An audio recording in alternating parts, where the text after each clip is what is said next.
Bienvenidos a Epílogo, un espacio donde cada historia encuentra su cierre, pero también una nueva mirada. Yo soy Carlos Plata y me gusta pensar que hay conversaciones que no terminan, solo se transforman.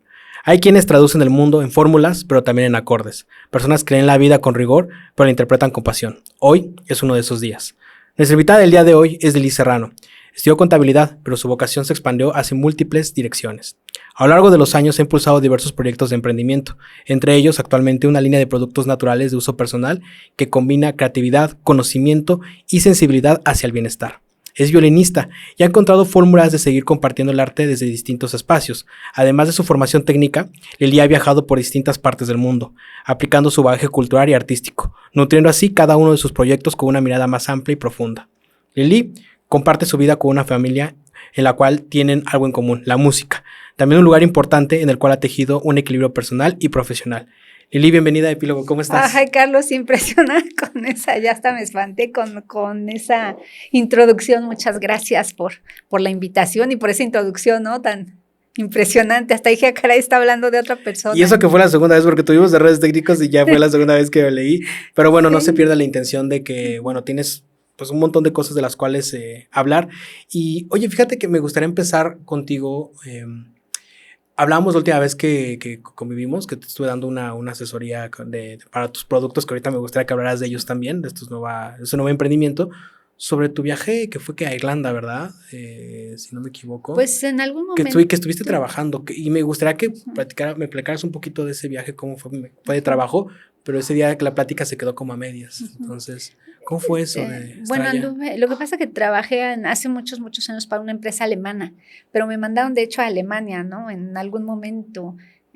Ahí fue cuando empieza como este gusto por conocer otros lugares, ¿no? Otros idiomas. Los viajes me gustan porque de alguna manera te dan como, ves otras maneras de ser, otras maneras de pensar, otras maneras de resolver la vida, ¿no? Entonces es interesante cuando lo ves junto a ti, cómo son esas personas y cómo somos nosotros por acá, ¿no? Es muy interesante, te da como mucha riqueza en cuestión mental, emocional, cómo es la gente, sobre todo eso, cómo es la gente, más que el lugar en sí, el lugar físico, la gente, ¿no? Su manera de ser y de pensar. ¿Y tú estuviste por trabajo allá? ¿Fue Alemania entonces? Fue en Alemania, Fue en Alemania, entonces me equivoqué. Yo te entendí Irlanda. No. Te entendí Irlanda, entonces Alemania. Yo más bien fue el que me equivoqué. Sí. Ok, qué interesante. Sí. ¿Y cuánto tiempo estuviste allá? ¿Cuánto duraste? Pues poquito realmente, a lo mejor un par de meses nada más. No estuviste tanto. Ajá, y bueno, ya después hubo oportunidad de otros viajes, pero ya fueron más bien por gusto, por placer, por conocer, sí. Sí, un viaje te da muchas cosas, ¿no?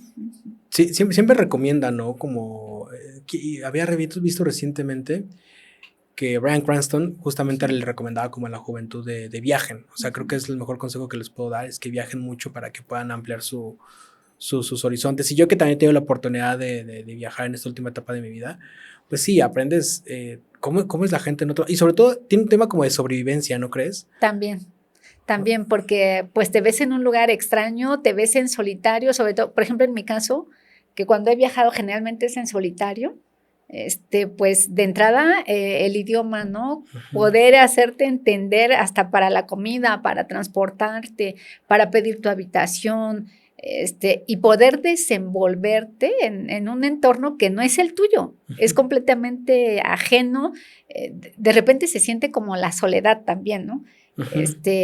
Pero es todo un logro poderte desenvolver, poderte comunicar, porque son como pequeños logros, ¿no? Ah, caray, pude pedir esto, pude pedir comida, pude pedir un transporte, pude pedir direcciones, ¿no? Y más allá, empezar a comprender un poquito a ese entorno, ¿no? A esas personas, ¿no? Que son ajenas a tu cultura, a tu idiosincrasia, ajenas a tu manera de ser, ajenas a tu manera de pensar, ¿no? ¿Y qué tal es el alemán? O sea, ¿cuál fue tu impresión? Se sabe que son un tanto fríos. Fríos, sí. Sin embargo, tienen otras cualidades, por ejemplo, la puntualidad, por ejemplo, muy educados. Sí es cierto, son fríos, pero a cambio puedes ver otras cosas, ¿no? Y así en donde vayas, ¿eh? En donde vayas. Incluso aquí mismo en México, ¿no? No es igual ir al norte del país que ir, por ejemplo, al sureste, ¿no? Fíjate que yo siempre les digo que porque a la hora de que yo doy mis clases, está esa parte de la segmentación. Ujú. Y me dicen, yo vendo en la Ciudad de México, pongo toda la Ciudad de México. Y yo les digo, Ujú. no, porque sí cambia geográficamente también el chilango. O sea, no es lo Ujú. mismo el del sur que el del norte o el que está en el centro. Sí vamos cambiando mucho. Imagino que en un país igual. Igual, igual. Y mira, no vayamos tan lejos. Yo vivo allá en Tlalnepantla, o sea, al norte de la ciudad.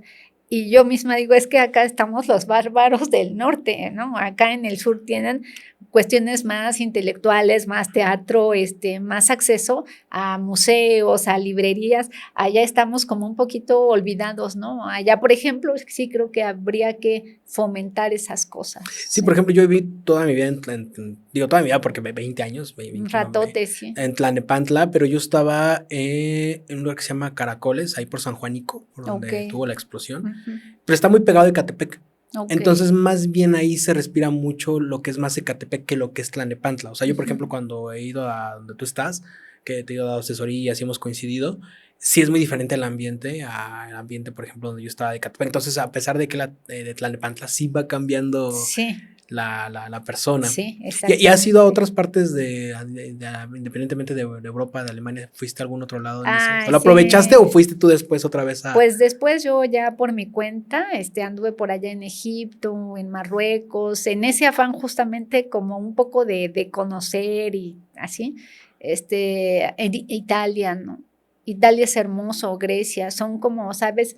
Eh, Como si fueran gigantes museos al aire libre, Ujú. tal En cual. Grecia. Ajá. Y por Italia igual, ¿no? Sobre todo Roma, pues es tal cual, es como si anduvieras en la ciudad, es como si anduvieras en un museo, tal cual, Ujú. ¿no? Ajá. ¿Fuiste al Partenón?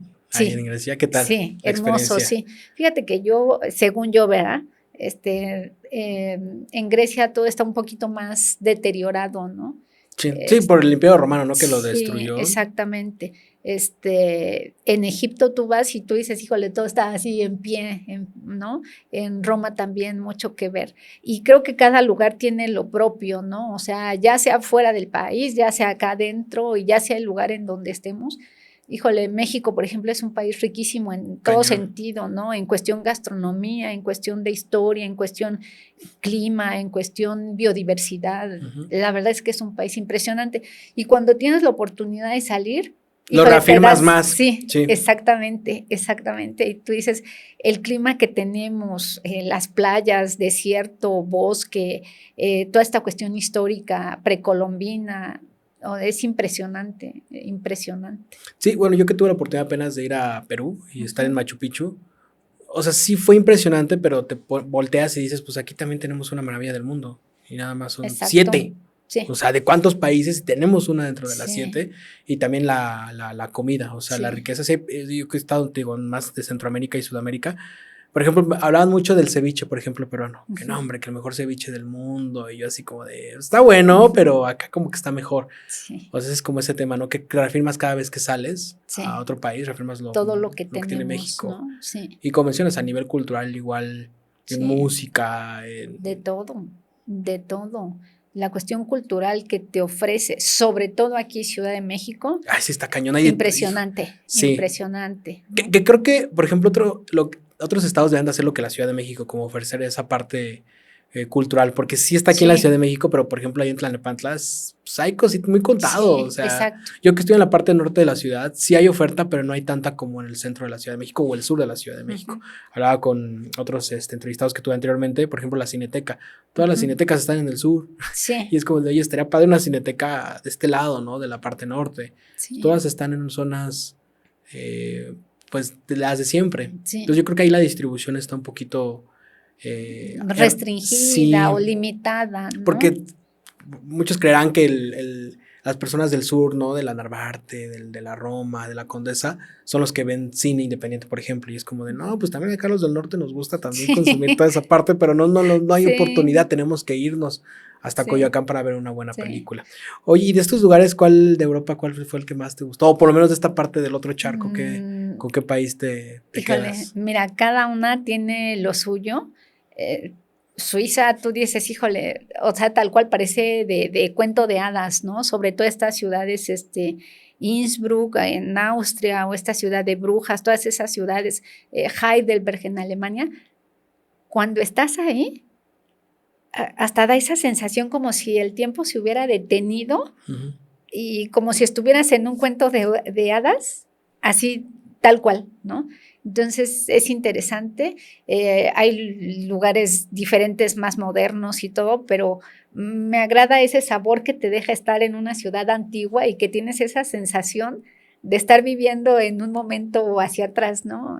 Es padre, interesante, ¿Tú te ¿no? fuiste en tour o te fuiste o sea, tú solita y hiciste Mira, yo suelo viajar así, compro mi boleto, alguna vez sí viajé en tour, como todo, tiene sus pros y tiene sus contras, ¿no? ¿Qué pasa cuando viajas en tour? Siento yo que te traen muy apresurado porque no tienes el tiempo, o sea, ya está programado, entonces a tal hora pasamos por ti para ir a tal lado, tienes tantas horas, por ejemplo, si vas a Versalles, mira, a tal hora pasamos por ti, te subes al autobús, tienes tanto tiempo para comer, desayunar, etcétera, tienes tanto tiempo para estar dentro del Palacio de Versalles, y tienes tanto tiempo, ya a tal hora ya tienes que estar en el autobús. Todo tiene sus ventajas, ¿no? Vas muy cuidado, vas platicando con otras personas, vas a lo mejor intercambiando puntos de vista, opiniones, etcétera. Y cuando vas en solitario tienes todo ese tiempo de disfrutar, ¿no? De caminar la ciudad. Según yo, la única manera de conocer y disfrutar una ciudad es caminando. Ajá, porque vas viendo aquí, por ejemplo, que les decía yo, ay, mira, aquí al lado tienen tales pizzas. Allá en Tlalnepantla no las tenemos, ¿no? Yo me entero por mis hijos, ay, es que son pizzas muy ricas, etcétera. Entonces, la única manera de disfrutar, conocer, pues es caminar. Sí, y es que creo que los tours también te muestran como la parte bonita del país. Exacto. Y yo creo que también está padre conocer la otra cara de sí, la la otra moneda. cara del Sí. país. O sea, ya me pasó, por ejemplo, en Costa Rica, que yo sí me salí de la parte turística y por error me fui a la zona roja Caray, de Costa Rica. De ahí es San José, sí. No, sí, horrible, pues imagínate. O sea, que Catepec, pero a lo feo de Catepec precisamente. O sea, imagínate, o sea, estaba muy, muy, muy feo. Pero sí vi como otra cara de Costa Rica donde tú tienes, me hubiera ido con la idea de los koalas, la naturaleza, cuidan el medio ambiente. Y ya cuando metí a la parte roja, que no voy a mencionar qué vi porque ya sabemos que hay en las zonas rojas, sí te dices, ok, pues esto es de donde carece también este país, y ves las construcciones, las casas. En Perú también me tocó que el taxista se desvió de yendo hacia el aeropuerto y se fue a un lugar donde eran como tipo favelas, ahí en Lima. Entonces, muy desértico esa parte. Entonces, sí es un cambio abrupto a ver la playa, por ejemplo, de Lima. Entonces, no sé si a ti te pasó también. En todos lados hay esto, o sea, justamente lo que tú hablas. Si uno va en tour, están obligados a enseñarte como la cara bonita. Y eso se da incluso en uno mismo, ¿no? Tenemos como esta Esas máscaras, prisma, ¿no? sí, o sea, es inherente, creo yo, al ser humano, que pues si un día me enojo, pues sale la otra Lili, ¿no? Que no todos conocen. Mis hijos seguramente sí, ¿no? Sí, constantemente, seguro. Entonces igual una ciudad tiene estas matices, ¿no? Y que pueden ser incluso polarizados, ¿no? Cosas muy complicadas y cosas bellísimas, ¿sí? Y creo que ahí está lo interesante y disfrutar y saber hacerte consciente de que pues así es esto, ¿no? Esa mezcla, ¿no? Y a veces es difícil, ¿no? La convivencia, pero así es. ¿Y tú qué recomendarías más bien? O sea, viajar tú por tu parte. O sea, si alguien quisiera ir a Europa, ¿recomendarías en tour o recomendarías que fuera por tu parte? Porque los tours son caros. O sea, tú ves un tour a Europa y te vale 80,000, 100,000 pesos. Y yo he conocido gente que se me dice, yo me fui con 30,000 pesos, mochila en mano y viajé en tren o agarraba vuelos baratos. O sea, ¿tú cuál crees que sería tú qué recomendarías a alguien que quisiera ir por primera vez a conocer Europa? Yo creo que, mira, si estás chavo, sí creo que te conviene esa de irte de mochilero y que tengas como esa libertad de, pues llego a Londres y de ahí me empiezo a desplazar, ¿no? A tales lugares, al que se te antoja, al que se te ocurra, o a lo mejor pones ahí un mapa en la pared y tiras el dado, pues hoy me voy ahí, ¿no? Sí recomiendo también con ciertas precauciones en ciertos lugares, ¿no? Uno creo que también tiene la obligación de cuidarse a sí mismo, ¿no? De cuidar tu integridad. Creo que es más padre así. Creo que también va en función de la etapa en la que uno se encuentra, ¿no? Por ejemplo, si estás casado, si tienes bebés, niños, no hay de otra. Creo que la recomendación es un tour, ¿no? Ya todo pagado, que ya sabes, ya tienes el programa, vas a tal hora llegas a tal lugar, a tal hora en tal hotel estás, etcétera, ¿no? Porque tienes que estar al pendiente de los hijos, ¿no? Pero si estás chavo, si vas con la novia, sí creo que la opción es andar de mochila al hombro y que donde se te ocurra, ¿sabes qué? Hoy nos vamos a tal lado, ¿sabes qué? Por ejemplo, si te gusta el arte, pues vamos a estar en el Louvre. En un tour te van a dar a lo mejor 1:30, 2 horas, y para de contar tienes que estar en el autobús en tal hora. Dicen que es grande el Louvre, ¿no? Que es enorme, o sea, 2 horas obviamente no alcanzan para ver el Louvre, ¿no? En Italia, o sea, yo creo que un mes no alcanza para estar en Roma y conocer todo, ver todo lo que te ofrece. No, y tienes Florencia, Venecia, Nápoles, ¿no? O sea, lo que estábamos de Chiqueterre, ¿no? Que es como estos lugares de puertos, ¿no? Como islitas, podría decir. Oye, ¿y qué tan necesario tú crees que es, sobre todo hoy en día, el inglés para poder viajar a Europa? ¿Crees que sí es indispensable o crees que se pueda sobrevivir yendo y sin saber inglés? Mira, sí hay una cosa. El mundo habla en inglés. El mundo habla en inglés y el mundo habla en fútbol. Y eso me di cuenta. A mí no me gusta mucho el fútbol, no soy con todo y que es el deporte nacional. No es pambolera. Pues yo no soy futbolera, ¿no? Yo soy de Monterrey, allá hay 2 grandes equipos y la gente, bueno, discute y pelea por que si los Tigres y que si... Sí, aquí es el América Chivas, ¿no? Ajá, exactamente. Entonces, un buen día andando yo en Grecia, y andando en Turquía, bueno, por todos lados en Turquía veía yo una bandera y yo decía, esa no es la bandera de Turquía. No, es que sucede que había sido el campeón, el torneo nacional y era la bandera o el escudo de algo que se llama, creo que Fabernache, algo así, que es el equipo de allá y él había ganado y por todos lados lo veías, ¿no? Y en una ocasión andando en Grecia, bueno, o sea, había cualquier cantidad de gente impresionante y no solo gente local, gente ingleses, franceses y todo, porque era algo así como un torneo europeo, no sé cómo se llama, y entonces se llevó a cabo en Grecia, ¿no? Entonces Grecia estaba vuelta loca de la cantidad de gente que había. Entonces, me tocó un día en Egipto también, o sea, por eso te digo, el mundo se comunica en inglés y se comunica en fútbol, ¿no? O sea, se une la gente a través del fútbol, ¿no? Y yo dije, qué impresión, cómo te puede unir tanto un deporte. Claro. Yo tengo un amigo que recientemente fue, bueno, no recientemente, ya tiene como unos 2 años, 2, 3 años, que se fue a Argentina. Y una vez platicando me dijo, quiero regresar porque no terminé de conocer Argentina enteramente. Y lo estábamos planeando y me dijo, pero hay que conseguirnos unas playeras de la selección mexicana para andar siempre con playeras de la selección mexicana. Y yo le digo, oye, pero pues no, o sea, vamos a usar nada más eso. Me dice, sí, dice, porque te identifican y la gente cuando ve una playera de la selección mexicana, dice, yo llevé una. Dice, y te dicen, ven, hay un restaurante, te dice, ven, te invitamos, ven, mira, ¿por qué no? O sea, como que tienen esta conexión precisamente por el fútbol. Me acuerdo que también en Perú alguna vez me tocó un argentino que iba a una playera de Argentina, precisamente. Y todo el mundo le hablaba Messi, Messi, Messi, le gritaban que Messi, y era como el centro de atención. También me pasó que conocí a un chavo en una zona arqueológica de Cusco, que iba a una pelea del Pumas. Y yo le hablé y le hice la plática porque vi que era de Pumas, y después coincidimos en un tour a la es la 7 colores, la montaña de 7 colores, de 7 colores. Y ahí todo el mundo le hablaba, que los Pumas, o sea, sí identificaban que era de un equipo. Y quien no lo identificaba, le preguntaban, oye, ¿de qué equipo es? Y hacía plática con la playera del equipo de fútbol. Les daba entonces, un motivo sí, de conectar, ¿no? Sí, claro. Me pasó, por ejemplo, en Egipto, que los niñitos me preguntaban, oye, ¿de dónde eres? Y cuando decía México, me decían Jorge Campos, Hugo Sánchez, Chicharito, sí, claro, etcétera, ¿no?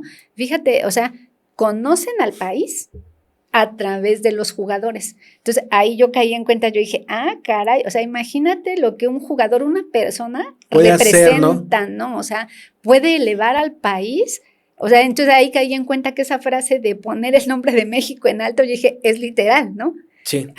Porque pues a lo mejor, fíjate, ni siquiera saben exactamente dónde está México, que estamos en el continente norteamericano, que estamos, americano y que estamos al norte, etcétera, pero ubican a los jugadores, ¿no? Entonces, eso me pareció impresionante. Y otra cosa que me pareció interesante en Turquía que escuchan mucho a Luis Miguel.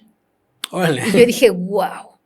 Ujú. Eso me impresionó. Yo dije, caray, para la música no tiene fronteras, ¿no? O sea, y lo que yo escuché en ese momento era un bolero de Luis Miguel, no recuerdo cuál, pero la gente incluso podía como sentir la emoción que le estaba transmitiendo la canción, ¿no? Ujú. Entonces yo dije, caray, qué hermoso que la música te transporte, ¿no? Ajá, sin saber ellos español, o sea, les transmite la emoción. Sí, por ejemplo, ahí en Ajá. Centroamérica y Sudamérica es el Chavo del Ocho. O sea, a mí me pasó mucho que, ¡ay, el Sí, Chavo! Y es bien chistoso porque como que nosotros últimamente estamos muy peleados con ese tema como del sí, Chavo, así como de sí. que, ¿sabes? Había como cositas que no, ya ahorita no nos encantan, que después ya lo entendí y eran otras épocas, vaya. Pero sí me preguntaban mucho, oye, el Chavo del Ocho y el Kiko y el Sí, Normi me lo platicaban así como, o sea, si hubiera, es su infancia, o sea, sí. también las novelas se sabe, que creo que Turquía fue una de ellas donde vendía, los Azcárraga vendían los paquetes y Ujú. llegaban las novelas, a Japón. El Chavo del Ocho está en una Sí, traducción que estuvo en japonés, ¿no? Por sí. ejemplo. Oye, así hablando de eso, por ejemplo, el santo, ¿no? En Japón, Ujú. ¿no? A Que la es lucha como muy libre. Ujú. famoso, ¿no? Ajá, Sí, muchos sí, luchadores de la sí, AAA, del Consejo Mundial, se van a sí. luchar allá a Japón porque quieren mucho al Ujú, luchador con máscara, sí. precisamente. Oye, Entonces, y a nivel de, a ti que te gusta la música, ¿cómo viviste esa parte de, no fuiste a Viena, por ejemplo, a ver a lo de Mozart y sí. demás? Me imagino que sí, que Sí, es casi fíjate que una... se está dando como un fenómeno curioso en Europa, que ahora ya en las iglesias, como que en vez de usarlas para dar misa, ahora las usan para conciertos. Ok. Ajá. En Inglaterra está pasando algo similar. Incluso por ahí creo que hay un concierto, si no me equivoco, de Rod Stewart en una iglesia, ¿no? Ok. Entonces, este fenómeno extraño, pues muy interesante y curioso. A lo mejor para alguien muy religioso puede resultar a lo mejor un poco Ofensivo. ofensivo, Ujú. ¿no? Pero me parece bien que se le dé difusión a la música de cualquier estilo, ¿eh? Andando en otros países, pues te das cuenta los géneros que puede haber. Eso yo solía hacer, ahorita, ok, ya todo lo puedes escuchar en plataformas y todo eso, pero en mis tiempos, pues yo me traía del lugar en donde iba, me traía un disco de la música específica, la música folclórica del lugar que visitaba, ¿no? Entonces traía yo música que sí de Egipto, que traía música Ujú. de Grecia, que Para sí. empaparte un poquito antes de llegar, ¿no? Ajá, sí, entonces, interesante. Entonces, pues todavía está ahí una colección de todavía CDs, ¿no? Y lo mismo me pasó con las películas, que tenía yo ahí DVDs y tú dices, ahora ya todo es digital, ya todo ahí en un espacio virtual, ¿no? Y entonces en Viena sí fuiste a los lugares de donde estuvo Sí, Mozart y demás. sí, ¿Cómo muy viviste eso? A interesante. ser impresionante, ¿no? Yo tengo recientemente un alumno, ahora amigo, que me platicó que fue al lugar donde Mozart tocaba y Ujú, que está su piano. Y él me dijo que ujú. es impresionante ver, pues estar en un lugar donde estuvo Mozart y ver Sí, su piano y dice, y ahí está el piano, o sea, y ahí esa es como la parte como sí. turística. Y si te gusta la música y tú que eres músico, que ahorita quiero hablar de ello, ¿cómo viviste esa parte? Ay, por lo menos ahí. Pasa algo muy curioso. Eh, Estar en el lugar donde sabes que nació tal o cual personaje, híjole, sientes que la piel como que se te enchina, ¿no? Esa emoción. La viví también, por ejemplo, en Egipto, cuando estás a un lado de la pirámide y tú dices, ¿Qué híjole, es que tal? esto lleva aquí más de 5,000 años de historia y yo estoy aquí. eh, También hay esta sensación y emoción de sentirte así chiquitito, chiquitito. Yo de por sí ya soy chiquita, ¿no? Así de Ujú. estatura, pero te sientes como un polvito en el espacio, ¿no? Ajá. Y lo mismo me pasó cuando fui aquí a Chichen Itza, que tú dices, qué Yo no he ido, ¿qué impresión, tal? ¿no? O Está sea, increíble, te ¿no? sientes así chiquitito, sí. Oye, y la parte de la música, tocas el violín, creo que es como tu instrumento predilecto. ¿Cómo llegaste a ese instrumento? Porque creo que no es tan común, normalmente es como todos llegamos a la guitarra. Ajá, todo el mundo, ¿Tú sí llegaste al es violín? al ¿Cómo fue violín. eso? Mira, muy chistoso. Sí, de más de jovencita o de chica, sí me hubiera gustado estudiar violín o piano de una manera profesional. Ujú. Sin embargo, pues en la familia hay esta creencia, no sé si todavía soy un poco alejada de la familia, de que si eres algo relacionado con el arte o si eres deportista, te vas a morir de hambre, no hay opciones, no hay oportunidades. Es la creencia que pues desafortunadamente en mi familia hay, y uno comete el error de te compras, te la Hacer crees, caso. ¿no? En vez de seguir por tu sueño, ¿no? Yo cometí ese error de, pues bueno, imagínate nada más cuánta creencia errónea hay en la familia, que en aquel entonces era, ¿para qué estudias si te van a mantener? O sea, incluso el hecho de querer seguir una carrera universitaria, eso fue complicado, ¿no? Por esta bagaje que hay ahí en la familia de que las mujeres estamos hechas para estar en casa, para servir. ¿no? Ajá. Entonces, pues fue complicado. Ya me metí en esto de la música ya a una edad muy avanzada, ¿eh? En teoría, para ser un músico tienes que empezar pequeño, muy joven. Sí. Eso es igual, me parece que es una creencia. Yo creo que no hay edad para la música, para el arte. Para seguir un sueño, no hay edad, ¿no? Eso me agrada mucho de la gente como tú de hoy en día, gente joven que trae ese empuje, ese espíritu de conseguir sus sueños, ¿no? Porque creo que no hay edad, al contrario, creo que uno no debería de dejar pasar este tiempo. Sí. Y más o menos como a qué edad entonces tú empezaste a tocar el violín. Uy, te hablo, ya andaba yo tal vez por los 30. Ah, ya me dijiste viejo, dices ya muy avanzada. Es que se supone que para esto, pues empiezas joven. ¿Y qué crees? Sí, porque como la cultura, ¿no? Ajá. Aparte de las escuelas como te quieren en la UNAM, sí. en el conservatorio, sí. te quieren joven. Ajá. Y además, por ejemplo, en el conservatorio, además de que tienes que estar joven, ya tienes que tener cierto bagaje, ¿no? En el área. Y bien chistoso, cuando yo empiezo en esto del violín y el piano, fue como un poco coincidencia. Sucede que mi hijo el grande, Alex, pues él le gustaba, yo veía la guitarra, desde pequeño le gustó la guitarra, ¿no? Entonces, pues lo empezamos a llevar ahí como a una escuelita que nos quedaba cerca, ¿no? Él todavía era pequeño, muy pequeño, entonces pues yo, mamá, tenía que estar ahí la hora o las 2 horas que durara la clase, yo tenía que estar ahí. Y curiosamente la recepcionista me dijo, ¿por qué no en vez de estar nomás esperando? Me veía que yo leía, ¿por qué no se mete a una clase? Tome una clase muestra. Y así empezó esto. Me metí un día a una clase de piano y me gustó. Y ya yo empecé con piano, y después ya por ahí fui incursionando en el violín porque fue algo que a mí siempre me llamó la atención.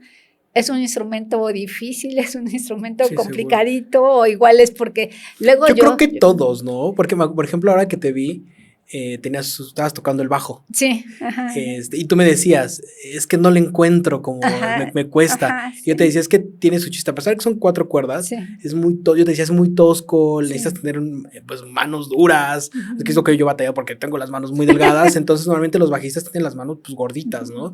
Y que les ayuda mucho a hacer como técnicas como el slap y demás. Sí. Pero yo creo que todos los instrumentos tienen como su punto, ¿no? Y creo que cada instrumento se adapta dependiendo la fisionomía de la persona y también cómo es esa persona, ¿no crees? Puede ser.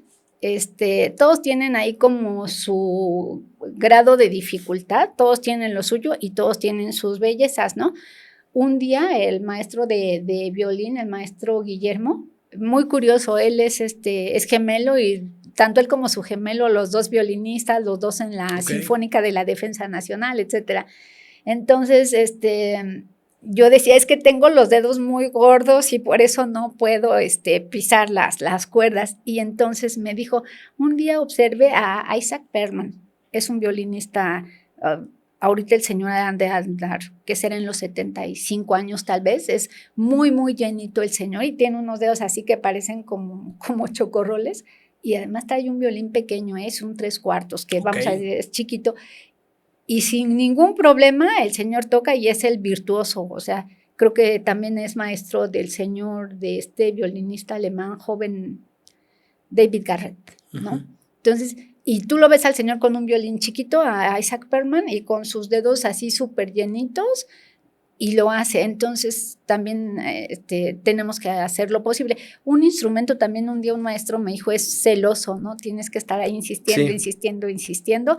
Aunque hay gente que vamos a decir que ya trae como el talento, la facilidad. Multiinstrumentistas, ¿no? Ajá. Entonces, un día eso me lo dijo Alex, mi hijo, me dice, o sea, aunque uno tenga talento, quien quiera que sea, ya sea para el deporte, ya sea para la música, dice, si no lo trabajas, no hay manera, ¿eh? Me regañó, o sea, mi hijo me regañó a mí. Y yo le dije, ay, ahora los patos le tiran a las escopetas, sí. ¿no? Oye, ¿y cuál te gusta a ti más? O sea, ¿cuál de los que tú tocas, cuál es el que más te apasiona? Mira, el piano es como, puede estar en todo. Puedes hacer cualquier cosa. El piano a mí me parece muy, muy versátil. El violín sí creo que es más melodioso, o a lo mejor lo hemos encasillado en música clásica y no debería. Por ejemplo, he oído cosas de heavy metal en violín y suena muy es bien. impresionante, Sí. impresionante, ¿no? Sí. Ajá. Sí, apocalíptica, Sí. de pronto también ya Sí. Iron Maiden creo que también ya mete en algunas Ajá, cositas. sí, Suena muy bien, ¿no? Ajá, y había, tétrico, o sea, suena sí, como suena darketón, padre, muy sí. padre. Había un grupo español que también, no recuerdo Mago el nombre, Dios, ¿no? Mago Dios, Mago que Dios. también usaban mucho violín. Por ahí luego también Rata Blanca sacó, no sé si fueron tributos a Rata Blanca, este grupo argentino, que hubo ahí algo en violín. Y hasta aquí O en sea, México también, o sea, por ejemplo, Café ujú. Tacuba en su plot, ves que mete violines Sí, y también entonces suena. son muy melodiosos, ¿no? Ujú. Entonces sí, como tú dices, cada instrumento tiene lo suyo y ahí andamos, luego hay temporadas en que los dejo, luego los Ujú. retomo y luego me enojo y así, Ujú. entonces ahí ando, sí. O sea, y ahorita no tocas como con más personas, o sea, tú tienes tus instrumentos y tocas en Ajá, casa. por mi cuenta, o sea, sí ha sido un hobby meramente, ¿no? Ujú. Ajá, sí. Oye, ¿y ahora qué sientes tú que uno de tus hijos ya es músico profesional? O sea, tú sabiendo que era tu sueño y que tus papás te decían, no porque te vas a morir de hambre, ahora que tu hijo te diga, yo voy a ser músico, y ahora que lo platicábamos hace unos días, ya es músico, ahorita está tocando con Sur 16, Sí, lo has platicado y lo llaman para distintas cosas y da clases aparte de todo sí. ello. ¿Cómo te sientes tú como mamá? Feliz de que él sí siga su sueño, ¿no? Ujú. De que él esté haciendo aquello que le hace feliz, aquello que le llena, ¿no? Y que no haya esta barrera de eso te vas a morir de hambre, de eso no se vive, que no tenga esa barrera, ¿no? Ese límite. Creo que los límites luego se los anda poniendo uno mismo, como para todavía permitir que alguien más venga y te ponga más barreras, ¿no? Entonces, sí, gustosa de que él esté cumpliendo su sueño, que sea lo que le gusta y que además le permita vivir de ello. Está padre, ¿no? Y ahora que tú lo ves desde ese lado también, y que ves que él ya se dedica a eso y que ya le pagan por ello, tú desde tu perspectiva, ¿qué recomendarías para que una persona que se dedique a la música precisamente no le pase eso de morirse de hambre? Porque ahorita lo platicábamos fuera de cámara, sí hay casos en donde sí, aun por más que no sabes cuál es el camino para poder monetizar, en este caso, tu sueño, ¿tú qué recomendarías a una persona que quiera dedicarse a la música y que no tenga este tema de cómo voy a sacar dinero? ¿Tú cómo lo ves desde la perspectiva de tu hijo, claro? Mira, de entrada, sobre todo a los papás, ¿no? El mensaje creo que sería para los papás que hay que apoyar a los hijos, ¿no? En vez de estarles como condicionando, como programando a que no se puede, no te va a ir bien, porque de alguna manera creo que vas como metiéndole esa creencia, miedo, esa sensación de, híjole, ¿y si no la hago? Entonces, que el hijo sepa que, pues, si por X o por Y razón no le fue bien, puede llegar a un buen puerto contigo, ¿no? Pero que está obligado a hacer lo que esté en sus manos, todo lo posible, para salir adelante, ¿no? Entonces, creo que la recomendación primero sería para los papás, ¿no? De que lo apoyen y de que tratar de orientarlo. Ok, yo tuve un problema hace muchos años con Ale porque tocaba de lírico, ¿no? Y yo le decía, es que si ya te quieres dedicar de lleno a la música, creo que debería ser de una manera más profesional. Pero estaba en una etapa en que, pues, nadie sabe más que yo soy mejor que fulano y sutano y que no sé qué. No, es que siempre podemos aprender algo. Entonces, pues llegó un momento en que ya lo hizo de una manera con formación, ¿no? Ujú. Y así fue, y pues ahí va, caminando. Porque sí está, bueno, ya acabó, ¿no? O está acabando. Sigue por ahí todavía estudiando. Mira, y aparte este tema de dar clases, tú lo has vivido, te obliga a seguirte preparando. Sí. ¿No? Ajá. Sí que Y tienes que investigar, y seguro alguna vez le dijeron, maestro, quiero sacar esta canción, y él, ay, no me la sé. ¿Cómo le hago? Déjate, ¿no? la Ajá. preparo para la siguiente, Sí. ¿no? Entonces, te obliga a eso, estar dando clases. Hace rato lo platicaba yo contigo, sí creo que la manera de trascender es compartir el conocimiento, sin importar cuál sea, si es de música, si es de marketing, si es de cine, de lo que sea. Uh-huh. Y también da clases para niños. Ya, ¿no? sí. Que me contaste también la vez pasada que te llena mucho ver que le está dando a gente chica, y que me platicabas de un alumno que tiene autismo, ¿no? Si no me equivoco. O sea, ¿cómo ves esa parte de que pues el neurodivergente es muy inquieto y va de un lado para otro, y la música es un gran alivio para ellos? Yo que soy neurodivergente, cuando llego al arte, es una medicina muy cañona. ¿Tú cómo viste ese logro? Que ha de ser complicado, bien. ¿No? Sí. Para él también como maestro. Seguramente. Más que complicado, retador, más bien cambio la palabra, más ¿no? bien, sí. Fíjate que sí, hay por ahí unos chicos entre sus alumnos que tienen como cierto grado del espectro de autismo, ¿no? Entonces, yo recuerdo, uno de ellos empezó a ir a guitarra, iban una vez por semana, y han visto tanto, los papás de este niño han visto tanto el cambio, que ahora ya no nada más va a guitarra, ahora también, a petición del niño, ahora también va a piano.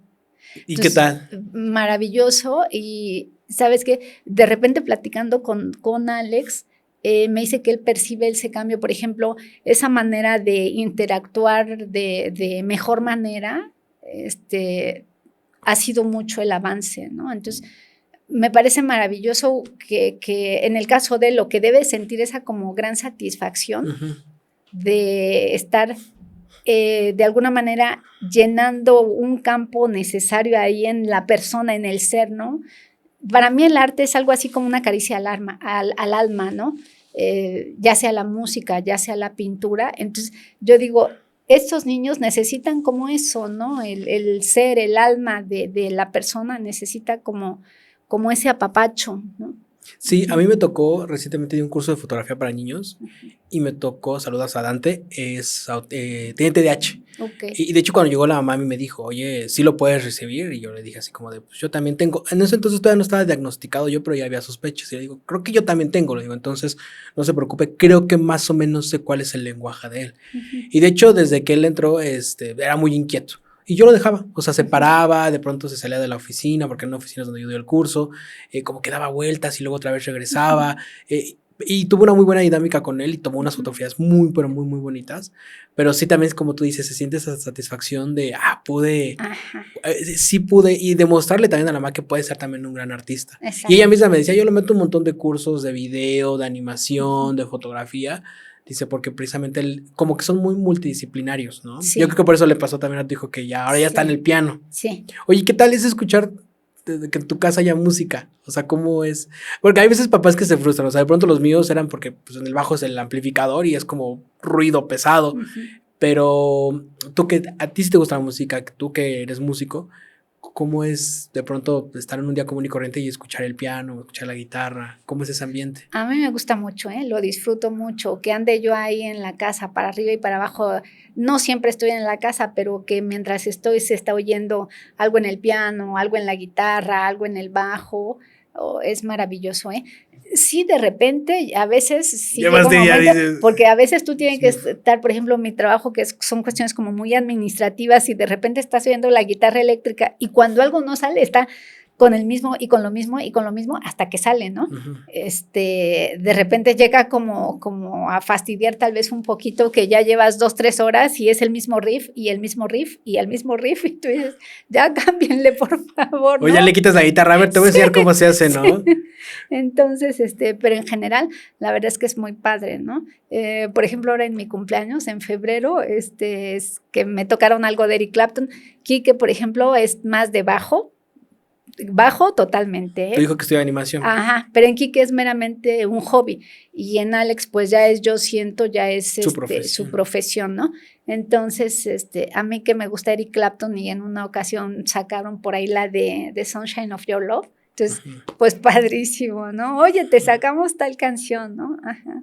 Es muy, muy padre, sí. O sea, pero es que hasta te enchina la piel y se te salen las lágrimas. O sea, esta emotividad te gana. Oye, y Kike, tu otro hijo, sí. Él también está en las artes, entonces él está en la parte de animación. Un poco sí, ha ido como combinando esta parte como de animación. Le gustan mucho los cómics, ¿no? Fan de este señor de Marvel, que ya falleció, no recuerdo cómo es, Stan Lee. Y del señor que era como su, ay, no sé, no sé quién era, como vamos a decir, el socio de Stan Lee, que le hacía como igual, ¿no? Lo apoyaba en dibujos y eso. Ya, no es que tenía varios. Bueno, mejor el Spider-Man, Steve Ditko podría ser por ahí. Es que tenía varios colaboradores. Sí, entonces él está más metido en esa parte, también en la parte de la música, pero solamente bajo. En algún momento estuvo en batería, cuando era muy pequeñito, entonces creo que le ayudaba porque también tiene esa parte de estar así, ¿no? Inquieto. Entonces, cuando era pequeñito estuvo en batería un buen rato, o sea, de que menos, que será, tal vez 4 años en batería. Entonces se ha dado como de manera natural, se ha ido como, la música se ha hecho parte de la familia, ¿no? Y también el arte, ¿no? O sea, porque los dos están en ramas artísticas. Es correcto, sí. Y qué padre, ¿no? Porque tú queriendo estudiar eso de inicio y que tus 2 hijos se dediquen a la parte o quieran dedicarse a la parte de las artes, ha de ser satisfactorio, ¿no? Digo, a mí me encantaría tener un hijo que toque un instrumento, más que sea abogado o algo así. Digo, que si es su sueño, pues qué bien, ¿no? Pero fíjate que eso, yo digo, bueno, yo espero que ellos estén en el arte, no porque ven a mamá sino que sea porque les nace a ellos, ¿no? O sea, que creo que es el caso, por ejemplo, de Alex en la música y creo que es el caso de Kike en cuestiones de dibujo y de animación, ¿no? Entonces, que sea cosa de ellos, que no sea algo impositivo. Y ahora tú estudiaste algo muy distinto a las artes. Nada que ver. Sí, un poco, ¿no? Porque si tienes esta noción administrativa, pero quiero que me cuentes un poquito qué estudiaste, por qué lo decidiste estudiar y ahora si lo sigues ejerciendo. Sí, pues bueno, yo estudié contaduría por esta cuestión familiar, que es lo que te digo que no quiero que pase con los hijos, ¿no? De que pues había lo clásico, que o hay derecho o administración, etcétera, ¿no? Y la verdad es que en mi época las opciones eran como más reducidas, ¿no? Entonces, pues yo elegí contaduría pública. La verdad es que lo ejercí poco en algún despacho aquí sobre Insurgentes. Que era de los buenos, me contabas, ¿no? Ajá, estuve en un despacho de abogados de especialistas en fiscal, que te digo, en su momento era el despacho fiscal como más reconocido en el país, ¿no? Y bueno, ya después me fui como especializando ahí más en cuestiones de negocio, finanzas, cosas así, y entonces acabé, de repente digo, híjole, creo que soy aprendiz de todo y especialista en nada, ¿no? Porque me fui inclinando sobre todo en finanzas y en negocios, ¿no? En arrancar como proyectos y así. Sí, más como emprendimientos, ¿no? Sí. ¿Y cómo fue este salto? Digo, me imagino que de asesorar a gente en el camino a tú ya después tener tus propios proyectos. O sea, ¿cómo fue tú me hablabas ahorita de tu vida Godín, ¿cómo fue saltar de Godín al emprendimiento? Porque yo te sé de varios proyectos, pero me gustaría que lo compartas. Sí, es correcto. Pues mira, en algún momento yo llevaba maquila de nóminas. Allá por el norte de la ciudad, en oficina, 8 horas al día. Y pues con todo este tema de que ya había programas para cálculos de nómina, etcétera, cada vez el trabajo era menos.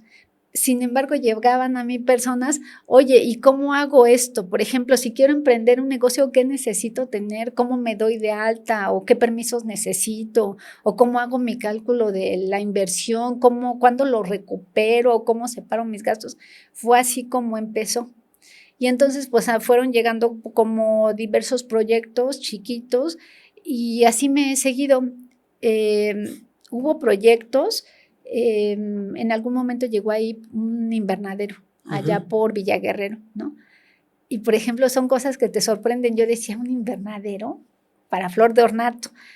Entonces, yo no alcanzaba a ver como el éxito en cuestión económica. Y yo, sorpresa, en cada cosa te puede pasar así que tú dices, caray, es un negociazo y es casi una mina de oro, ¿no? Y te vas dando cuenta de otras cosas, ¿no? Por ejemplo, en los temas de la flor, cómo son los holandeses quien marcan como la batuta, porque hay hasta modas en cuestión de flores, ¿no? Yo jamás eso hubiera pensado, ¿no?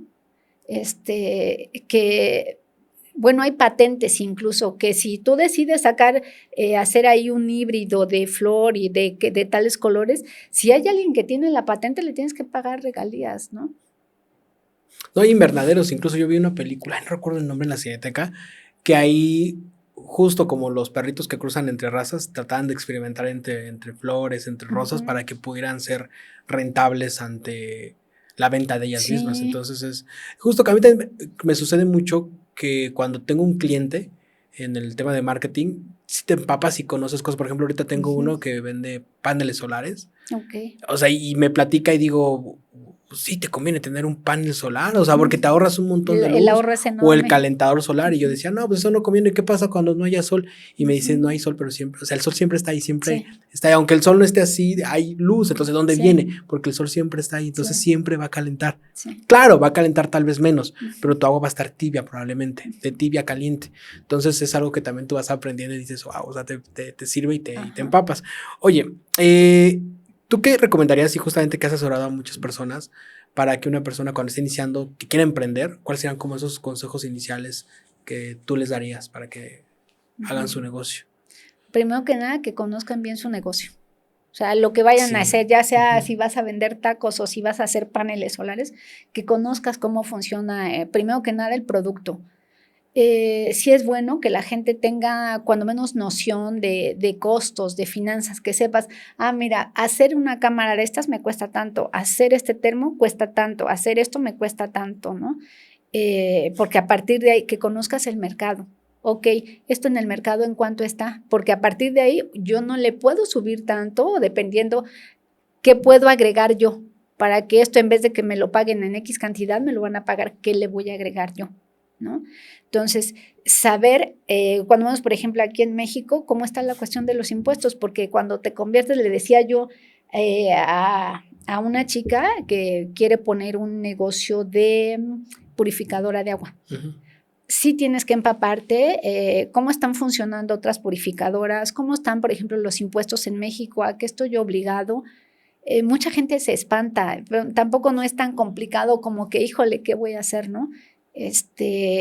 Ok, ¿cuánto tengo para invertir? ¿En qué tiempo lo voy a recuperar? Tener cuando menos una idea de cómo funcionan las finanzas, de cómo funcionan los impuestos, de que puedas sacar tus costos.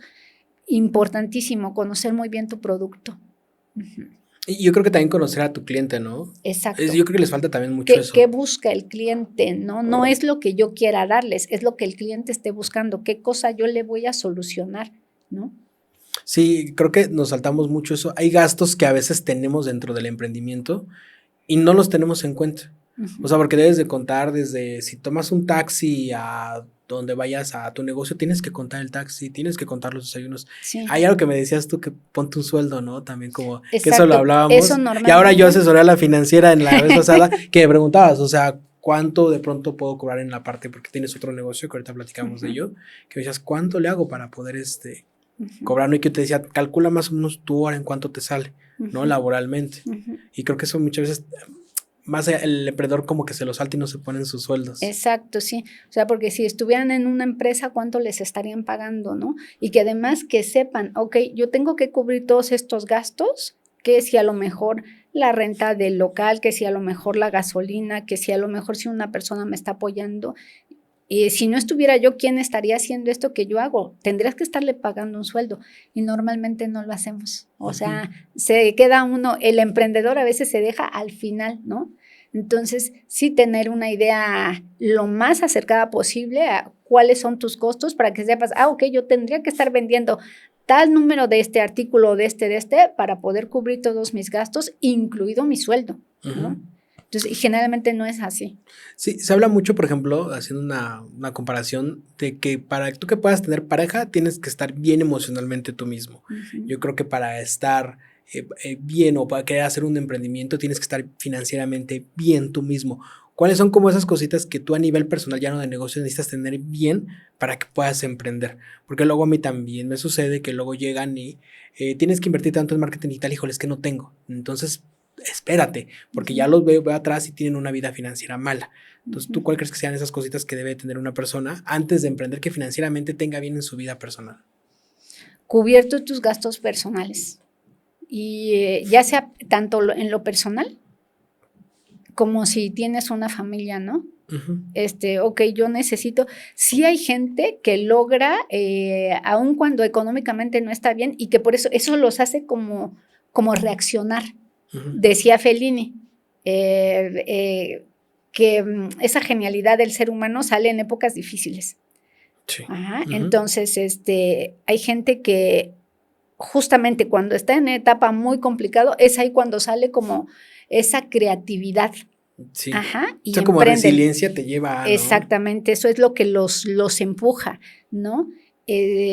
Lo ideal sería que si a lo mejor tienes un trabajo fijo, ese es el momento, o sea, ¿cuándo es el momento? El momento es hoy, ¿no? Pero si estás en un trabajo, voy emprendiendo algo adicional, ¿no? En lo que, a lo mejor aquí tengo algo seguro, justamente, entonces empiézale a dedicar a eso que tú quieres hacer para hacer algo, porque luego nos pasa, ¿sabes qué? Que siempre estamos, no, cuando cambien de gobierno, cuando llegue el otro sexenio, cuando el impuesto no sé qué, cuando las condiciones del país estén mejor, cuando la economía, cuando esto, y nunca llega, ese momento nunca llega, ¿no? Entonces. Yo creo que hay que aventarnos, no importando a veces el momento, por lo menos empezando algo. O sea, no te digo que ahorita inviertas en generar un stock para tu producto o rentes un local, por ejemplo, que también pasa en muchos negocios, pero que empieces por algo. O sea, a lo mejor ir sacando tus cuentas, o preparándote en cursos, o sea, que lo hagas. Apenas agarré un cliente que él me decía, no, es que todavía falta el logo y falta la página de Facebook, de Instagram y la página web. Dice, mejor ya cuando tenga todo, te hablo. Y le digo, es que ya empieza. Sí. O sea, a lo mejor yo no te hago el logo directamente, pero ya empieza por algo, ¿no? O te grabamos a ti o empezamos a hacer algo y vas adelantando. Porque si no, sigues procrastinando y va a llegar el punto donde se te va a terminar olvidando todo tu proyecto. Hay un libro de Alex Becker, si no me equivoco. El libro creo que se llama Los 10 pilares de la riqueza y tiene que ver con una cuestión como justamente de emprendimiento, finanzas, y es de una manera muy sencilla, ¿no? Y entonces este señor te dice, empieza con lo que tengas. Exacto. Y en el momento, ya. Él dice, hasta te dice en algún capítulo, te dice, el mejor momento era ayer. El siguiente mejor momento es ahorita y con lo que tengas. Porque si te esperas a ese perfeccionismo, el perfeccionismo pues nunca va a llegar. Sí. Entonces, con lo que tengas y sobre la marcha vas mejorando, pues a lo mejor te vas a tropezar, te vas a caer, etcétera, y tendrás que ir corrigiendo sobre la marcha, ¿no? Lo que tú le decías a tu cliente, sí. Sí, fíjate, ahorita que estoy estudiando psicología, que ves que te platiqué, se ve mucho la parte como de la pareja, de la parte como emocional, relaciones afectivas, y algo que está muy de moda hoy en día con las chicas jóvenes es, estoy sola porque quiero llegar a mi mejor versión, ¿no? Quiero conocerme a mí misma, y yo digo, ¿cuándo estás en tu mejor versión? Nunca. ¿Cuándo te terminas de conocer a ti misma? O sea, eso no va a llegar y creo que está ocasionando que también haya mucha gente soltera porque, yo entiendo que sí, hay una parte en donde sí te tienes que estar bien, tener tu buena finanza, verte bien físicamente, pero la vida es tan volátil, a veces también muy cruda, en el cual llegar a ese momento ideal, no idóneo ni físicamente, ni emocionalmente, ni intelectualmente llegas. Pasa lo mismo con el emprendimiento. ¿En qué momento vas a estar listo? No, es que me voy a comprar mi cámara para grabarme, ¿no? Ahí tienes tu celular. Es que no tengo un buen celular. No importa. O sea, vete que te graben en un estudio. Creo que siempre procrastinamos y llega el punto. Yo he visto mucha gente que en los cursos donde tienen un buen emprendimiento y se caen. O luego me dicen, es que mi publicidad me va a funcionar con tu curso de Meta. ¿Va a funcionar ya mi campaña? No lo sé. No, entonces, ¿para qué vengo al curso? Digo, es que yo no lo sé. No, o sea, es impredecible. O sea, que te vaya a funcionar o no. Y fallan y ya no continúan. Entonces, como se quedan en el camino. No insistimos, ¿no? Sí, para ser emprendedor, le decía yo a Fernanda, le digo, te tienes que poner la capa de superhéroe. Le digo, son muchas cosas. Sí sería bueno que cuando uno empieza un negocio te informes, ¿no? De varias cosas. Lo que te comentaba de cómo sacar costos. Ahora con todo esto del marketing digital, que ya es una manera diferente y que llegó para quedarse, pues de que menos tener idea, que vayan contigo y que tomen el curso de marketing digital, ¿no? Cómo segmentar en Facebook, porque el hecho de que estés, por ejemplo, ahí en Facebook no te hace no quiere decir que sepas hacer una campaña, ¿no? Entonces, pues sí, estar lo más informados posible y, ok, si esta campaña no me funcionó, pues ahora le modifico, ¿no? Y si tal cosa, sabes que las letras las quería más abajo, pues los siguientes tendrán que salir con las letras más abajo, ¿no? Entonces… Y a veces es el producto y el servicio que tienes que modificar, sí, no tanto el marketing. Exacto. Pero sigues ajustando porque ya empezaste. Sí. Incluso uno mismo, ok, ahorita no supe calcular el costo porque se me pasó a agregarle tal y tal y tal. Pues ahora en el siguiente periodo, al siguiente mes, tengo que ajustar mis costos, ¿no? Y tengo que ver cuál es el margen. Mira, por ejemplo, en esta empresa que te digo alemana que hace focos, que estuve ahí hace mucho, tenían un plan de acción para las ventas, tenían un plan de acción para las finanzas, tenían un plan de acción para producción y se revisan cada 2, 3 meses. Y si algo no sale, si la producción no salió, caray, ¿dónde estuvimos mal? Para corregir el siguiente trimestre, ¿no? Y así, entonces igual deberíamos de hacer nosotros, ¿no? Ok, ¿cuál fue mi presupuesto? ¿En dónde estuvo el error que tengo que corregir para que el presupuesto del siguiente mes pues se apegue más? De hecho, incluso en las empresas se manejan los manuales de emergencia también. Es correcto, sí. Que si en algún punto estamos en manuales de crisis más bien le llaman, ¿no? Si estoy en una crisis, ¿cómo podemos resolver esa crisis? Y creo que no nos preparamos para esas crisis precisamente. No digo, a veces también me pasa a mí que de pronto me deja de funcionar una campaña a nivel personal de algún curso y a veces si no me preparo, pues es cuando debo de tener un manual de crisis de saber que cuando me pase esto, tengo este plan B, este plan C, pero no lo hacemos. ¿Tú cuál crees que sean, siguiendo en la parte de finanzas, esas cosas que debemos de tener para encontrar nuestra estabilidad económica, que creo que cuesta mucho trabajo? Se habla de a lo mejor 3 meses de tu colchón, tu afore, ¿no? Por ejemplo, para el retiro. ¿Tú qué consideras que debes de tener para tener una estabilidad económica? Creo que aquí en México solemos gastar más de lo que recibimos. Ajá, entonces, y por ahí en uno de estos libros que te digo que no recuerdo ahorita quién era, qué libro es, te dice, estamos acostumbrados, ok, que te dicen, es que si ahorraras todo lo que las cajetillas de cigarro que te fumas, sí, ahorrarías tanto, ¿no? Y entonces en uno de estos libros que por ahí ya te pasaré el dato, quién es, no recuerdo el autor, te dice, no, mejor, en vez de enfocarte en que, ese café que me tomo diario, ¿cuánto me cuesta? Mejor enfócate en qué tengo que hacer para que no tenga yo que estar batallando, híjole, es que si ahorrara el café de hoy, no, enfócate en qué tengo que hacer yo para generar más. Órale. ¿No? Ese debería ser el enfoque. Sí, porque luego la gente te lo quita, ¿no? O sea, por ejemplo, yo que gasto mucho en Uber, es como de, pues más que quitarlo, porque es una comodidad, ¿qué extra tengo que hacer para generar más, ¿no? Y generalmente eso no lo hacemos. Queremos o nos dicen, nos han inculcado, es que si dejaras de gastar en el café del diario, entonces ahorrarías tanto. Mentira, ni lo ahorraríamos y aparte me tengo que privar de mi gusto de mi café. Sí, porque aparte tendrías que estar en un modo como estoico, ¿no? Exacto. Fíjate que con mi terapeuta hablé esta semana sobre la parte estoica, porque yo le decía, normalmente yo como que todo el año fui como medio estoico y me frustré. Le digo, y la semana pasada, fui a tomar y como que no me cuidé en finanzas, físicamente. Fui más como esta parte como de Diógenes, ¿no? Dije, que me valió como todo. Y me dice, es que entendemos mal, por ejemplo, el estoicismo. Dice, porque el estoicismo verdadero no es que dejes de hacer las cosas, sino más bien que lo hagas con cierta calma. Entonces yo creo que pasa lo mismo acá, o sea, como de, síguete comprando el café, mantén la calma y no te vayas al extremo de privarte de no comprarlo, más bien con esa misma calma ve que reviso las finanzas, ¿qué más puedo hacer para generar más? Exacto, sí, más y dinero, posibilidades, ¿no? Hay nada más que a veces no las vemos, ¿no? Pues ahí están las redes sociales, o sea, yo lo que les digo, ok, pues tienes tu trabajo de godín, pero pues puedes venderte a Marketplace y vender dulces artesanales, ¿no? Sí. O puedes vender toppers, ¿no? Sí. Qué sé yo. Ajá. Y Marketplace pues, lo puedes hacer incluso de envíos en un ratito, o sea, no Exacto. quita tanto tiempo. Ajá. Hay un montón de herramientas. Antes te batallabas más, ahora Sí. en internet te metes y vendes rápido. La verdad es que es la maravilla, ¿eh? En mis tiempos eso no existía. Yo digo, no, es que En el periódico, ¿no? estaba maravilla esto del internet, o sea, hasta para las recetas. Por ejemplo, yo que batallaba mucho con la cuestión de la comida y la cocina y se me quemaba el agua y así.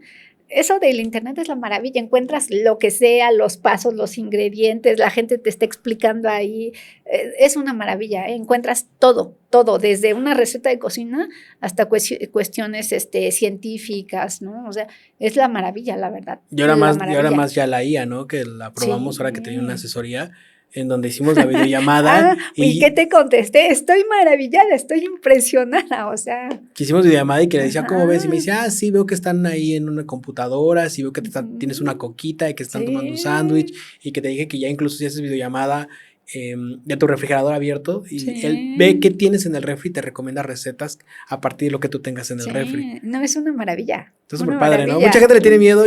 Sí hay un miedito, pero a mí me pone más contento porque sí facilita mucho la vida. Muchísimo. O sea, yo siempre les he dicho, o sea, es que va a sustituir a los diseñadores gráficos. Por ejemplo, ahorita estuvo de tendencia que hacía diseños tipo Gimli. Mandabas una foto y estuvo de tendencia que te la hacía con ese estilo de animación. Entonces estuvo también a debate de ya se va a acabar con los diseñadores gráficos. Yo creo que va a acabar con los diseñadores gráficos que no se adaptan a la inteligencia artificial.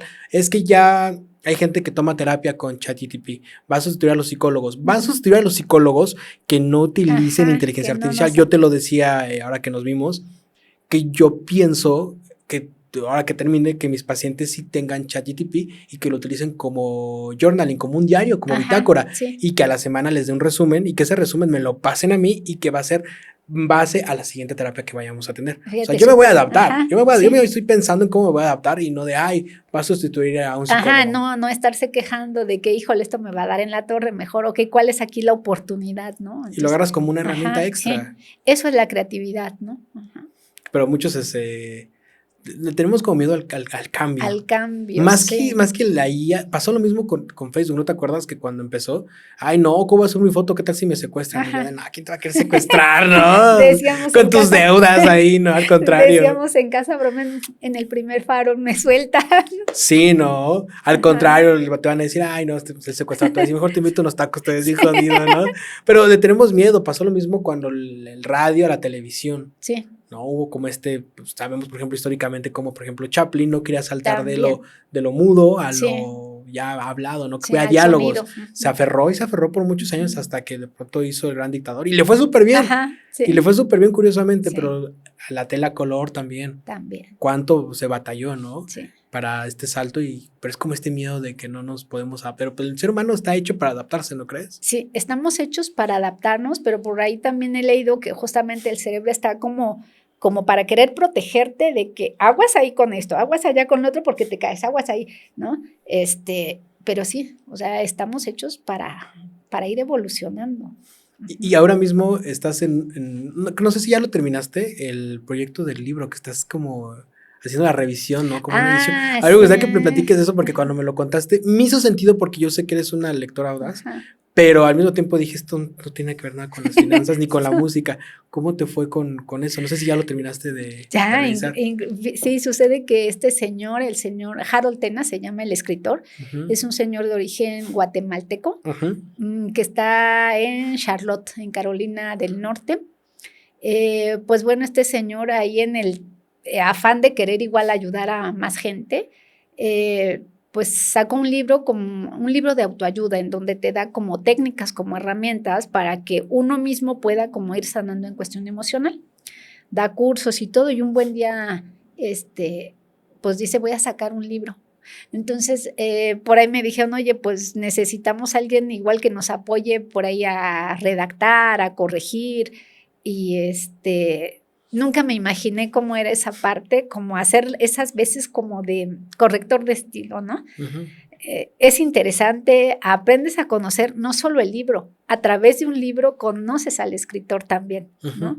Entonces, interesante, es tremendo, sí es laborioso, es todo ese proceso, porque lo lees, corriges, y no nada más era yo, o sea, estaba siempre él como escritor en un Zoom, y además su socia, la señora Gaby Barrios, ¿no? Sí es largo, es largo, es tardado, pero pues ya está ahí el libro, tanto físico, también ahí en Amazon ya está digital, ya está físico, muy interesante, muy interesante. Y aparte, ¿sabes qué? También me sirvió un poco para como autoconocimiento. Si bien es cierto, siempre he estado como en terapia, de repente la dejo un rato, regreso, etcétera. Este libro me dio como esa parte, ¿no? De, pues tú también puedes hacer tu trabajo personal por tu cuenta, ¿no?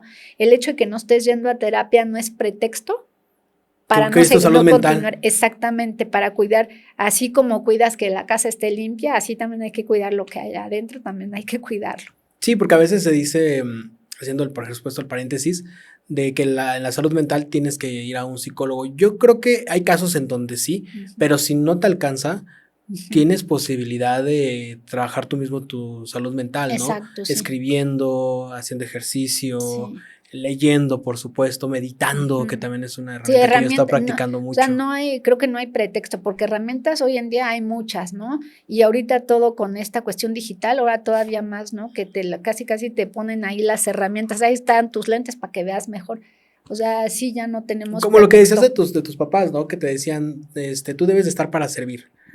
Tú hoy en día ya no tienes este pensamiento porque hay un montón de información y te escuchas un podcast donde te hablan de cómo tú como mujer puedes emprender, tú como mujer no solamente puedes ser esposa, sino también puedes hacer más cosas. Exacto. Pero hay un montón de información y antes pues te quedabas con lo que te decían tus papás y ya se fregó. Punto, ¿no? Y uno lo aceptaba como verdad, ¿no? Sí. Ajá, como cierto. Que hay algunas cosas que sí en ese entonces sí eran buenas, ¿no? O sea, porque hay ciertos valores que sí estaba bien que fueran así como un tanto más cuadrados, pero yo creo que debe ser una combinación entre ambos, ¿no? Yo siento que hoy en día ya es mucho de, o eres de un lado donde eres súper conservador, o eres liberal a no más poder, y yo creo que no encontramos esos puntos medios. El punto de equilibrio, ¿no? Sí. Ajá, por ahí creo que es Lao Tse donde dice el camino ideal es el camino del medio, ¿no? O sea, pero a veces sí, nos vamos como hacia los polos, ¿no? Y de repente cuesta trabajo mantenerte como en ese punto medio en donde encuentras como este sentido de que todo está bien, a veces nos vamos hacia los lados, entonces habrá que buscar ese punto, ¿no? Ese punto. Creo que se refleja mucho en la política. Sí. O sea, donde Trump es la derecha, pero tenemos personajes como Maduro, ¿no? Que también es otro tema. La otra cara de la moneda. La otra cara, ¿no? Tenemos a tema, o sea, ya todos los personajes políticos son de un extremo, ya sea izquierdo o derecho, y son radicales. Además, está Milei, radical. Tenemos a Bukele, radical. También, a mejor no Claudia, pero sí Morena, radical, ¿sabes? O sea, tenemos ya esos, y creo que es otra vez el reflejo de cómo nosotros somos como sociedad, ¿no? Que estamos en uno u otro. Y yo creo que eso va a desencadenar en algo, pues, bueno, ya está desencadenando en cosas complicadas, ¿no? Porque aparte, ¿sabes qué? O sea, la gente se empieza como a enfrentar, ¿no? A pelear. Ajá, de que no, es que esto es así, no es que esto es así, en vez de buscar ahí como la justa medida, ¿no? Sí, una tesis, una antítesis y llegar a la síntesis precisamente, pero no se presta al diálogo, ¿no? Exacto. Lo que pasa hoy en día, ¿no? Que ya la mujer y el hombre ya estamos peleados. Ajá, cuando no debería de ser así, o sea, cada quien tiene cierta función, ¿no? Sí, exactamente, ¿no? Ciertas cosas que deberíamos de estar complementando y hemos tomado ahí cosa rara, ¿no? La situación, o sea, como si fuera una cuestión de poder y no debería de ser así. Sí, de quién tiene la razón, ¿no? Y aparece más como hasta berrinche a veces, ya ni siquiera es un diálogo, como el berrinche que hace Trump, ¿no? Que toda la decisión que toma es un berrinche. Sí. Un berrinche. Ahora, regresando a la parte de la lectura, imagino que también no se te complicó tanto porque tú lees mucho. Eres una persona que me platicabas que ahorita estás en un curso, ¿no? Que a las 5 de la mañana, a ver, cuéntame un poquito de eso. Y cuando me lo contaste sí me quedé de... A ver, qué interesante, o sea, ponerte a leer a esa hora. A esa hora. Fíjate que esta señora Gaby Barrios organizó como un club de lectura, es tempranitito, 5 a más tardar 6 de la mañana, leemos a lo mejor 30, 40 minutos, a lo mejor un poquito más, y ella primero empieza con una especie de, que cada quien escriba como su agradecimiento, pues gracias porque hoy a lo que sea, sin importar la religión, si tienen o no tienen religión, y me pareció lindo eso de que pues agradezco que estoy respirando, agradezco un día más, agradezco a mis hijos, agradezco lo que tengo, y son 10 minutitos de eso, de mis agradecimientos, y hoy qué tengo que hacer, mis pendientes de hoy en día. Entonces son 10 minutitos para eso y ya continúas con la lectura, a veces lee ella, la señora Gaby, a veces leo yo.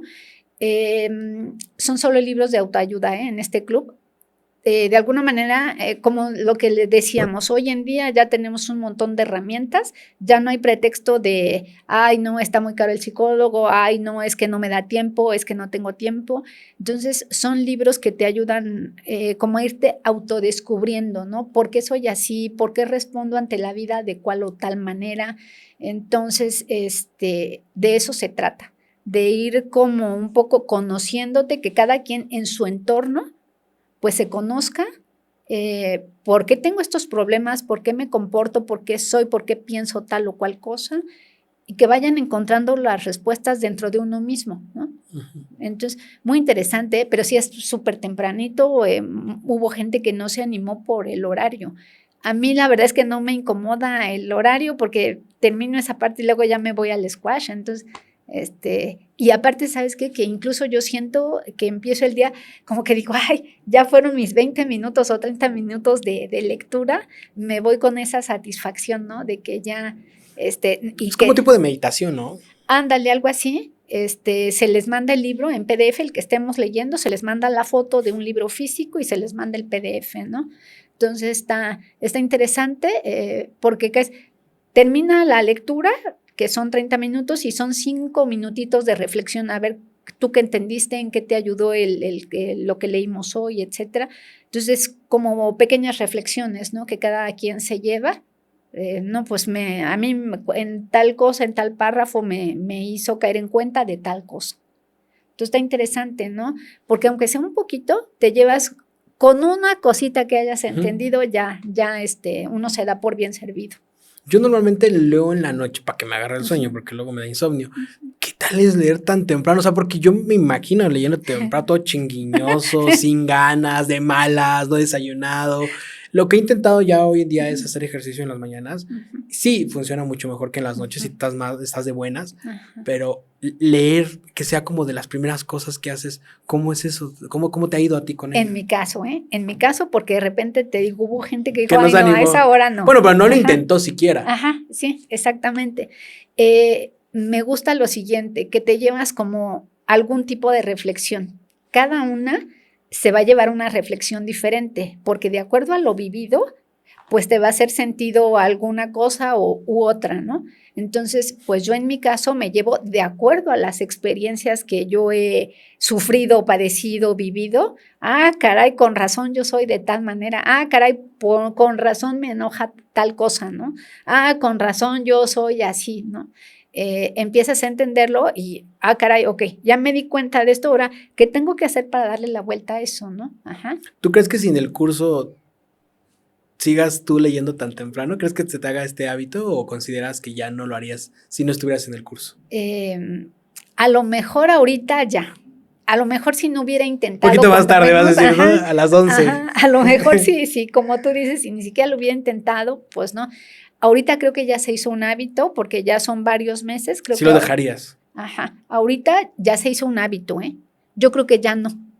Yo creo que ya por mi cuenta, aunque el grupo no existiera. ¿Tú lo harías? Yo lo haría. ¿Pero qué es lo que haces? O sea, ¿te levantas tus cosas de aseo y te pones a leer o desayunas? ¿Cuál es como el...? Directito, haz de cuenta que ya lo primero que hago al levantarme, pongo mi silla y mi mesa y mi teléfono ahí como lo tienes tú y tal cual, o sea, un libro y un cuaderno. Incluso antes de lavar dientes y todo, sí, directo a la lectura. Primero acomodo, me levanto con suficiente tiempo para que me dé tiempo de poner mi silla, una mesa plegable en donde pongo el teléfono y poner mi cuaderno y el libro que estemos leyendo. A mí me gustan todavía los libros físicos. Por ahí, por una situación. Tiene una magia, ¿no? Ajá. Sí. Por eso, porque hasta el olor del papel y porque traigo ahí un problema visual severo, entonces necesito el de papel. Una vez que está acomodada, entonces ahora sí, ya, cuando vamos a lavarte la cara para que medio despierte y ya lavarte los dientes y ahora sí a empezar. Y ya después vendrá lo otro, ya sea que me vaya a hacer squash o ya sea que baje a desayunar a algo. Pero lo primerito es eso, La lectura. la lectura. Sí, y luego lo bueno es de que ya después de que termine el curso o que de pronto ya no lo puedas tomar, tú puedas leer otro tipo de libros, ¿no? Exacto. Porque yo sé tus gustos y tienes gustos Sí. pues diferentes a los de autoayuda, mucho Sí. más refinados, ¿no? Que creo que por eso también nos llevamos bien, porque Sí. justo algo en lo que conectamos fue la lectura. Exacto. Que tú me regalaste La montaña mágica de Thomas Mann, ¿no? Ajá, Que por sí. cierto ya me quemé porque te dije que no es inglés y tú me lo diste en inglés, Sí. pero está muy bonita la edición que tú me regalaste. Sí. Y conoces mucho, ya conocí tu biblioteca, ahora que fui a Sí. tu casa que tienes. Está padre, ¿no? Nada, que incluso hasta te dijeron, oye, que el manantial, no, pues mira, aquí lo tengo aquí arriba. Ahí arriba, a ver, allá, oye, Vargas Llosa, no, también tengo algo de Vargas Llosa, o sea, tienes de todo un poco, que a mí también me gusta leer todo un poco. ¿Cuáles son tus 4 libros favoritos? ¿Cuáles los considerarías? Hablando de tu biblioteca amplia que tienes. Ajá. Que la vi y se me antojó muchísimo porque yo te dije, yo tengo una pequeña parte, me gustaría un día tener así una biblioteca así de amplia. Sí. Híjole, creo que sería difícil decirte, pues, tal libro es mi preferido. A lo mejor de autores tengo libros preferidos. Por ejemplo, hablando del manantial que es de Ayn Rand, a mí me gustó La rebelión de Atlas, ¿no? Sí, que es el más famoso. Ajá, sí. Porque de alguna manera tú dices, híjole, es que esa realidad nos ha alcanzado a todos, ¿no? Hay una escritora japonesa que se hace llamar Banana Yoshimoto. Entonces, yo leí a lo mejor 3 cosas, pero a mí lo que más me gustó es algo que se llama NP por el misterio, cómo lo maneja, no sabes qué está pasando con el personaje, así creo. De cada autor a lo mejor, por ejemplo, a mí de García Márquez, el que más me gusta es El amor en los tiempos del cólera. Ese personaje de Fermina Daza me gusta porque no se detiene ante nada esta mujer, ¿no?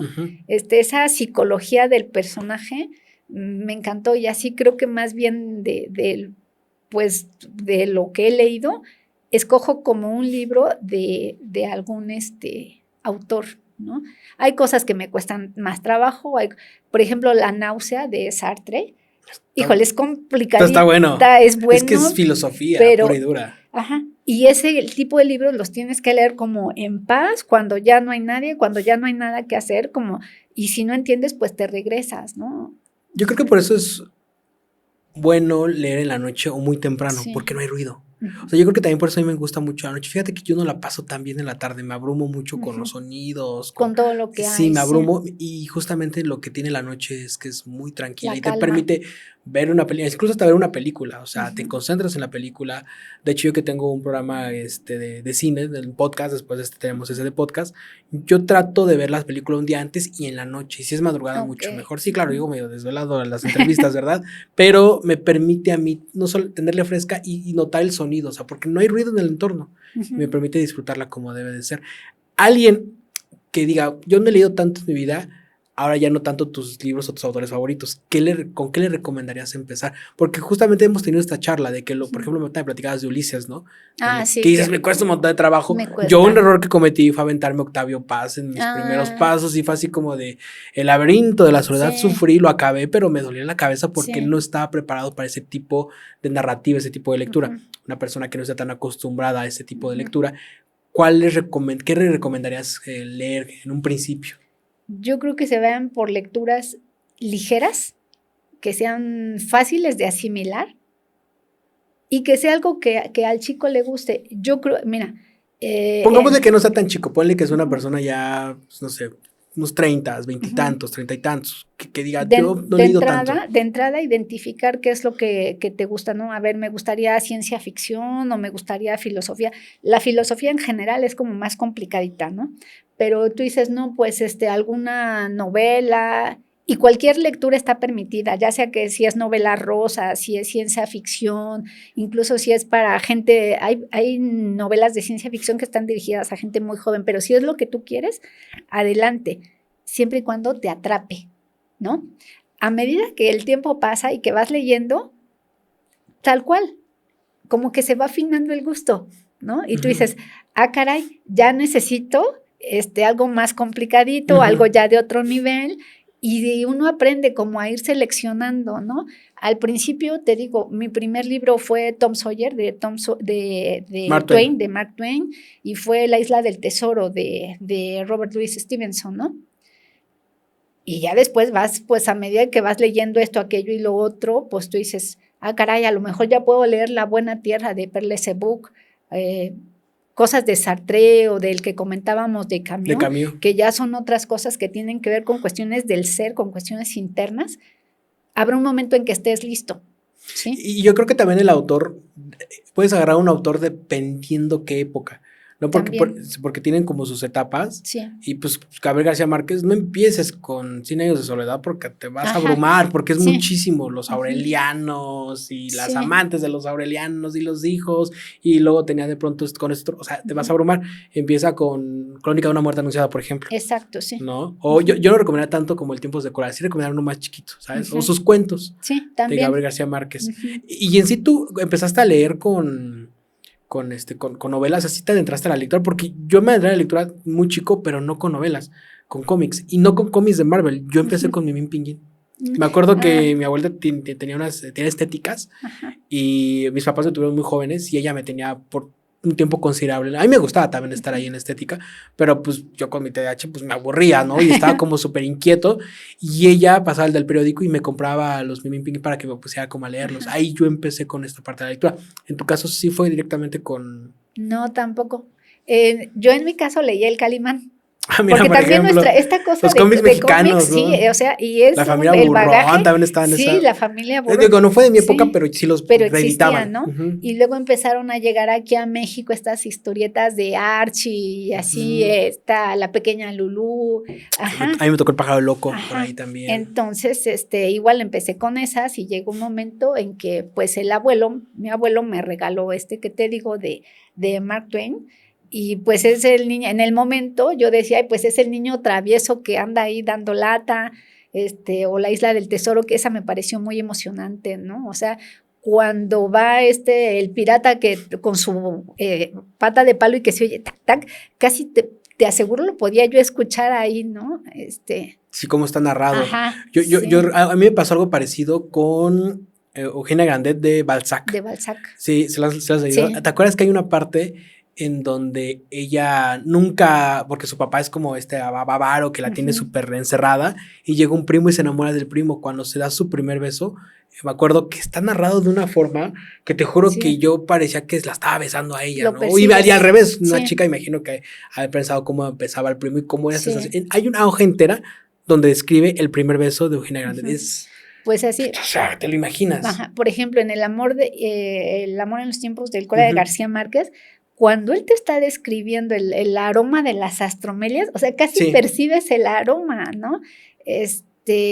Leí hace poquito un libro que se llama Mira si yo te querré, de Alfaguara. El autor, no me acuerdo, es Luis Leante, creo. Cuando está describiendo a uno de los personajes, de la chica, cómo va atravesando el desierto, y te lo describe de tal manera que tú dices, híjole, o sea, sientes ese calor abrasivo del desierto del Sahara, lo vas sintiendo, ¿no? Es la magia de leer algo, ¿no? Ahí te va otro, como Agua para Chocolate, no sé si lo has leído. Sí. Todo se te antoja. O sea, yo cuando lo leí, no me gustaba leerlo porque me daba hambre. Entonces interrumpía mis lecturas. La lectura, pero las recetas de Tita, cómo te van narrando. Me acuerdo que hay una del mole, pero si no me equivoco, no usa creo que gorrión o algo por algo. O sea, la prepara distinto. No, se te antoja y te describe Laura Esquivel. Digo, por eso ha sido una gran película. Ahorita tienen su serie, que no recomiendo la serie, recomiendo la película de los 90, si no me equivoco. Pero sí, cómo está narrado es... Y me pasa en otras artes, ¿no crees? O sea, también pasa en el cine, ¿no? Lo te hablabas de Fellini. Sí. O sea, yo sé que Italia... Bueno, no sé si, pero tú ya lo visitaste. Pero se ve que es muy húmeda. Sé que es muy... Y yo lo veo por lo menos por donde Fellini lo narra, ¿sabes? O sea, veo 8:30...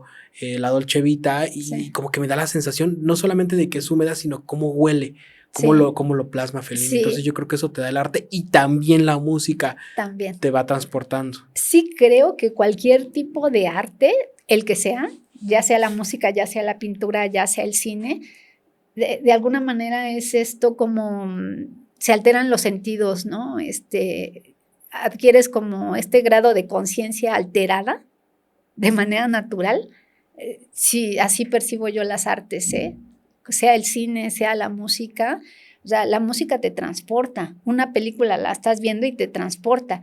Llegas a conocer lugares a través de los libros, a través de la pintura, a través de la fotografía, del cine, ¿sí? Oye, y regresando a la parte de la música, algo que se me olvidó de resaltar es que tú tienes una academia, o sea, o estás de socia en una academia de música. Ay, ¿Cómo es eso que me parece súper sí. padre? Ay, pues padrísimo. Mira, el profesor Isaac Beristain, que es maravilloso. Bueno, no tengo aquí el teléfono, pero cuando él llama aparece el dios del piano. Así lo tengo registrado al profesor Isaac. Él es pianista de profesión, maravilloso. Entonces, él es quien inició el proyecto. Pues ahí surgió, yo era su alumna, ¿eh? ¿A poco? Yo era Sí, me habías comentado, yo era su alumna. Y él sabía que yo andaba en esto del emprendimiento y un buen día me dice, oye Lili, pues yo quisiera poner una escuela de música, ¿cómo ves tú que le sabes al emprendimiento? ¿Cómo ves si nos asociamos? Así surgió el proyecto.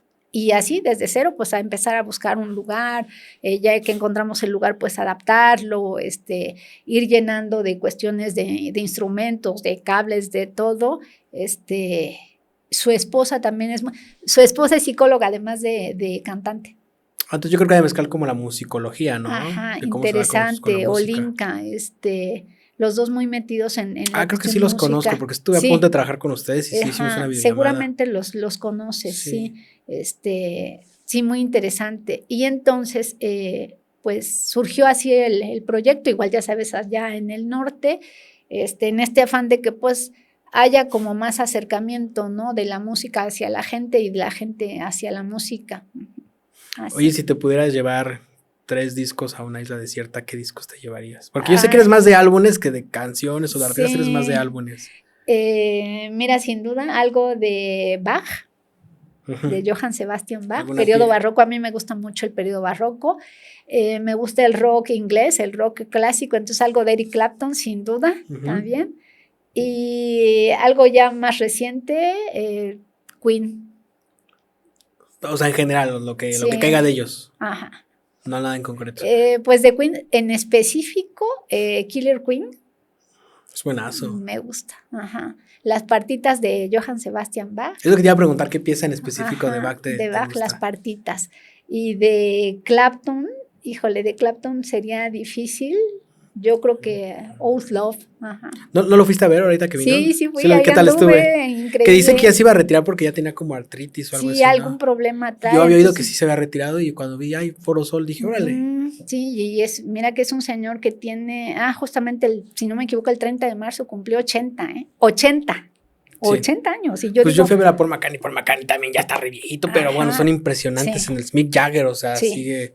Y Mick Jagger, tú lo ves en el escenario y parece que tiene 20 años bailando, o sea, parece un chamaco de 20 bailando. Sí. Entonces no hay pretexto, la edad no es un pretexto. Para hacer cualquier cosa. Para hacer lo que sea. Oye, Eli, este programa se llama Epílogo. Te voy a contar que justamente yo les pido a los invitados que hagan su propio epílogo. Creo que no tengo que explicarte tanto porque eres una gran lectora y sabes a qué me refiero con epílogo. Si pudieras tú hacer tu propio epílogo en este momento de tu vida, ¿cuál sería? Aquí te comparto que han compartido ideas, una canción, un recuerdo o incluso algo que ellos propiamente construyen como una escena y la comparten como tal, como epílogo. Si tú pudieras tener tu propio epílogo en este momento, ¿cuál sería ese epílogo? Rodearme de todas las cosas que me gustan, ¿no? Y me gustan muchísimas cosas. Me gusta la música, me gusta el squash, me gusta escribir, me gusta leer, me gusta cocinar, me gusta convivir con mis hijos, aunque de repente se hace difícil. Creo que un epílogo, o sea, no solo te da como un resumen de lo que estés haciendo, te da la oportunidad de recomenzar.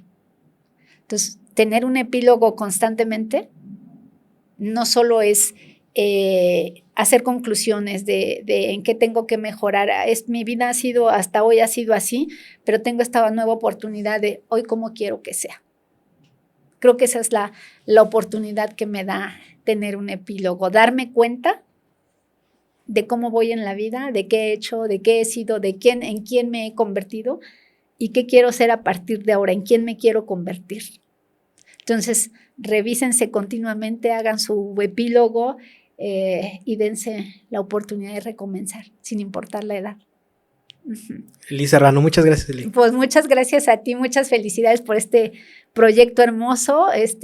Me da mucho gusto que gente joven como tú tengan esos ánimos, ese espíritu de estar adelante y de ir consiguiendo tus propios sueños. Gracias, Eli. Nos faltó otro programa más, pero después lo haremos ya. Ok, pues muchas gracias, parte. muy contenta, ¿eh? Gracias, Eli. Bye. Bye. Listo, chavos. Gracias. Ay, me encantó. Faltó lo del squash, pero ya lo hablamos después. Me encantó. Muy bonito tu proyecto. Maravilloso. Gracias. Ajá.